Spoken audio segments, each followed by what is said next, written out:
Olá, sejam bem-vindos. Hoje a gente vai mergulhar fundo numa obra que, olha, quase 100 anos depois, ainda é um soco no estômago. Com certeza. Vamos falar de O Processo de Franz Kafka.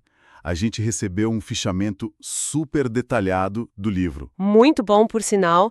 E a nossa missão aqui é bem clara: entender por que essa ficção é a leitura assim obrigatória para quem estuda direito. E por que aparece tanto em concursos públicos, né? Exatamente.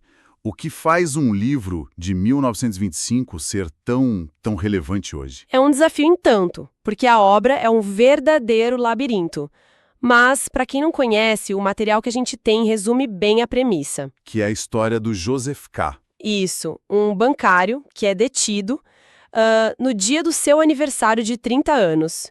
E o detalhe que é crucial e bem aterrorizante, É que ele nunca sabe por quê. ninguém nunca diz qual foi o crime dele. Então, o que a gente vê não é só uma história, é um estudo da angústia de ser esmagado por um sistema de justiça Impenetrável. impenetrável, burocrático, que parece estar em todo lugar. E o pior, um sistema onde a culpa não é algo a ser provado, ela é o ponto de partida, certo? Vamos começar exatamente por aí, porque essa ideia me parece o centro de tudo. Com certeza é. Lendo as anotações, uma frase me saltou aos olhos. O tribunal é atraído pela culpa. Essa é a chave. Isso vira de ponta cabeça tudo que a gente espera da justiça. Como assim a culpa atrai o tribunal? Não deveria ser o contrário? Pois é, essa inversão é o coração do universo kafkiano. O que está em jogo aqui é o que o nosso material chama de a culpa como estado de ser. Um estado de ser. Isso. No mundo de Joseph K., o simples fato de o processo existir já é a maior prova da culpa dele. O sistema não está nem um pouco interessado em descobrir a verdade sobre um fato. Peraí, deixa eu ver se eu entendi. Então a máquina do judiciário, no livro, não é acionada por um crime. Não. Ela é acionada por uma culpa abstrata e aí ela escolhe alguém e o processo vira a própria punição. Exatamente. Você pegou o ponto. A lógica é circular. O tribunal existe porque a culpa existe. E a gente sabe que a culpa existe porque, ora, o tribunal está lá processando alguém. Nossa. É a subversão completa do princípio da presunção de inocência. E para quem estuda para concursos, entender isso é entender pelo avesso porque esse princípio não é um detalhe. É a base de tudo. Que loucura! E essa lógica doida me lembrou de outra coisa que as anotações destacam muito. A inacessibilidade da lei. Isso. Não basta a lógica ser invertida, o Kayan nem sequer consegue saber quais são as regras do jogo. Ele está completamente no escuro. A descrição que o material usa é ótima. A lei não é um código claro, mas um labirinto de escritórios em sótãos e funcionários corruptíveis. E ele passa o livro todo tentando falar com alguém, qualquer um, que possa explicar o que está acontecendo. Mas é impossível. É aí que a obra vira uma ferramenta de estudo fantástica. Para um estudante de direito, o processo é o antimodelo perfeito. Exatamente, é o que não fazer. A inacessibilidade total da lei no livro ressalta por contraste o valor absurdo de princípios que a gente às vezes toma como garantidos. Coisas como a publicidade dos atos administrativos, a transparência, a segurança jurídica, né? A ideia de que você pode entrar num site e ler a lei que rege a sua vida. Faz todo sentido. Kafka cria esse pesadelo justamente para nos mostrar o valor do que a gente tem. É como entender a importância do ar só quando ele começa a faltar. Isso. O absurdo da ficção reforça a necessidade de clareza na realidade. Sem isso, a gente vive em constante insegurança. Exato.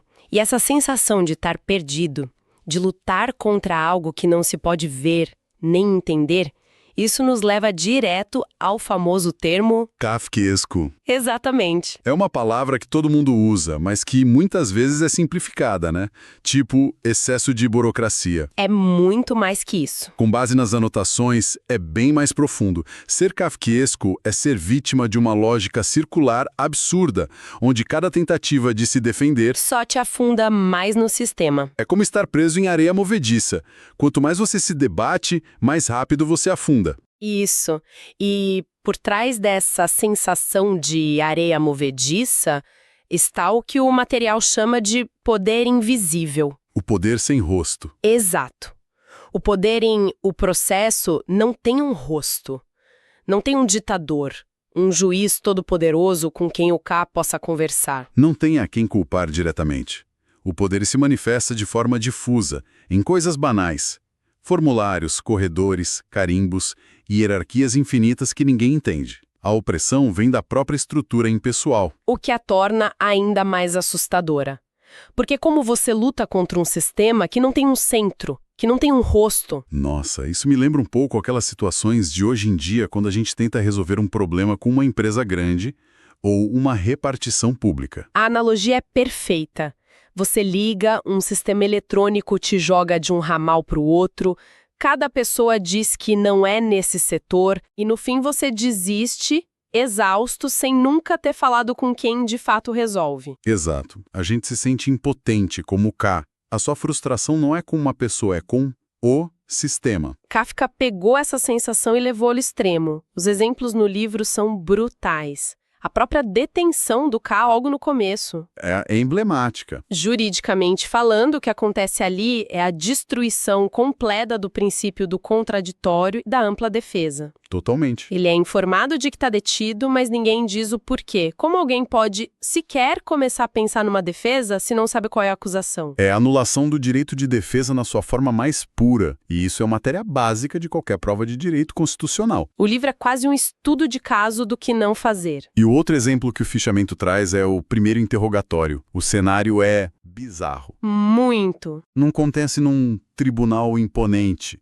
Acontece no sótão de um prédio residencial num subúrbio, um lugar apertado, abafado, caótico. Essa escolha de cenário é genial, porque ela desmistifica a justiça com J maiúsculo, tira toda a aura de solenidade. Verdade. Kafka mostra que a justiça do mundo dele não é uma entidade elevada em palácios de mármore. Pelo contrário, ela está infiltrada no cotidiano mais banal. E de uma forma degradada, precária, quase suja. Ela não está acima da sociedade. Ela está apodrecendo por dentro dela. Isso é muito forte. Mostra uma justiça que é opressora, mas ao mesmo tempo mesquinha. E isso nos leva à passagem talvez mais famosa do livro. A parábola diante da lei. Que as anotações, claro, destacam. É uma história que um sacerdote conta para o K, dentro de uma catedral. Uma história curta, mas que condensa toda a angústia do livro. Exato. Resumidamente, um homem do campo chega a uma porta que dá acesso à lei. Um porteiro o impede de passar, dizendo, agora não. E o homem obediente decide esperar. Ele passa a vida inteira ali, envelhece e, prestes a morrer, reúne as últimas forças e pergunta ao porteiro. Por que, em tantos anos, ninguém mais tentou entrar por aquela porta? E a resposta do porteiro é de arrepiar. Ninguém mais podia entrar aqui, pois esta porta estava destinada apenas a você. Agora, vou fechá-la. É de uma crueldade sem tamanho. O que isso quer dizer, no fundo? Que a justiça é uma espécie de pegadinha macabra. A interpretação que o material nos traz é exatamente essa. A parábola simboliza a exclusão do cidadão comum do sistema. A lei que, em teoria, deveria ser para todos, se revela na prática como algo particular, feito para você, mas de um jeito que você nunca consiga acessá-la. É a distância brutal entre o que a lei promete nos livros e o que ela entrega na vida real. A porta existe, ela é sua, mas você nunca vai atravessá-la. Para o direito, essa é uma reflexão filosófica central, né? De que adianta uma lei perfeita no papel se ela é inacessível na prática? Exato. E é aqui que o quebra-cabeça se monta. A gente entende por que esse livro é tão importante para os estudos jurídicos. Sim, a conexão fica clara. O fichamento conecta tudo isso a 3 pilares do direito que são tema quente em qualquer concurso. O primeiro, segurança jurídica. Fundamental. O caos do mundo do K é o exemplo máximo do que acontece quando não há regras claras, quando não há publicidade dos atos. Ninguém consegue viver em paz. Sem segurança jurídica, a sociedade vira um campo minado. Cada passo é um risco. O segundo ponto é o devido processo legal. Claro, a história do K é, do início ao fim, um grande manifesto sobre a importância de garantir o direito à ampla defesa e, principalmente, de saber do que você está sendo acusado. Sem isso, não existe processo, existe perseguição. É a linha que separa um Estado de direito de um regime de puro arbítrio. E tem o terceiro ponto, que é super moderno: compliance e ética, muito atual. O Tribunal do Livro é o exemplo de uma organização que se tornou um fim em si mesma. Ela não serve à justiça, serve à própria perpetuação. É um alerta sobre a necessidade de transparência e controle para evitar que instituições, públicas ou privadas, se tornem esses monstros de poder arbitrário. É isso. E é fundamental entender que o processo não é um manual, é um alerta poderoso. A função dele na formação de um jurista não é ensinar o que o direito é, mas mostrar o abismo que se abre quando seus princípios são removidos. Ele mostra o pior cenário possível. Exato. Para que a gente dê valor e lute para proteger o chão firme que temos hoje, que foi construído com base nesses princípios. Fazendo um balanço da nossa conversa, então, o processo é muito mais do que a história de um homem sem sorte. Muito mais. É uma crítica devastadora ao poder sem rosto, à burocracia que perde sua função e vira um monstro. E ao processo de desumanização que tudo isso causa. E essa desumanização chega ao ápice na cena final, que é uma das coisas mais chocantes da literatura. É terrível. O fichamento descreve bem a execução de Joseph K. como um cão numa pedreira. Essa imagem final é o selo da obra. Ele não morre com a dignidade de um cidadão, nem mesmo como um condenado que ouve a sentença. Ele é descartado. O sistema o anula completamente como ser humano. É por isso que o livro ressoa tanto. Ele nos força a fazer a pergunta fundamental sobre qualquer instituição. Ela existe para servir as pessoas ou para servir a si mesma? E quando a resposta é a segunda opção... O caminho para o monstro kafkiano está aberto. O livro é um espelho sombrio que nos obriga a checar se o nosso próprio reflexo não está começando a se parecer com o dele. Perfeito.